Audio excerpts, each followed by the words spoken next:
എല്ലാവർക്കും മനസ്സിലായെന്ന് വിചാരിക്കുന്നു. അവൾക്ക് പറയണമെന്ന് പറഞ്ഞുകൊണ്ടാണ് ഇപ്രാവശ്യം അവളെ കൊണ്ട് പറയിച്ചത്. നമ്മൾ വേറെ എങ്ങോട്ടും അല്ല, നൂഹാക്ക് ഇന്ന് ഡ്രസ്സ് എടുക്കാൻ വേണ്ടി ടൗണിലോട്ട് പോവുകയാണ്. അപ്പോൾ പാതി വഴി എത്തിയപ്പോഴത്തേക്ക് നമ്മുടെ വണ്ടിയുടെ ഗ്ലാസ് കിടന്ന് ആടിക്കളിക്കുന്നുണ്ടായിരുന്നു. അത് റെഡിയാക്കാൻ നോക്കിയിട്ടൊന്നും പറ്റിയില്ല. അങ്ങനെ നമ്മൾ നേരെ പോയത് വർഷാപ്പേട്ടിൻ്റെ വീട്ടിലോട്ടാണ്. ചേട്ടൻ 8ൻ്റെ സ്പാനർ എടുത്ത് അത് നല്ല 2 കറക്കം അങ്ങോട്ട് കറക്കി മുറുക്കി അങ്ങോട്ട് തന്നു. പിന്നെ അവിടെ നമ്മൾ നേരെ ടൗണിലോട്ട് വെച്ച് പിടിച്ചു. അങ്ങനെ നേരെ ചെന്ന് കയറിയത് ഹാഷ്ടാഗ് എന്ന് പറയുന്ന ബോയ്സിൻ്റെ ഷോപ്പിലോട്ടാണേ.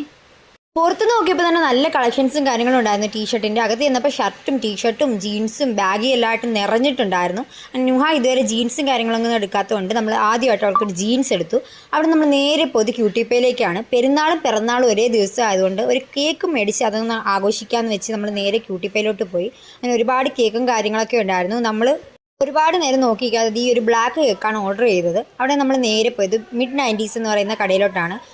ബോയ്സിൻ്റെയും ഗേൾസിൻ്റെയും ഒരുപാട് കളക്ഷൻസ് ഉണ്ടായിരുന്നു. നുഹാക്ക് എപ്പോഴും ഷോർട്ട്സും നമ്മൾ ടീഷർട്ടൊക്കെയാണ് എടുക്കുന്നത്. അങ്ങനെ ഇപ്പോൾ ജീൻസും ഷർട്ടുമാണ് അവർക്ക് എടുത്തത് പെരുന്നാളിന്. അങ്ങനെ അത് മേടിച്ച് നമ്മൾ നേരെ വീട്ടിലോട്ട് പോയി. അപ്പോൾ അത്രയേ ഉള്ളൂ. Tata bye bye, see U.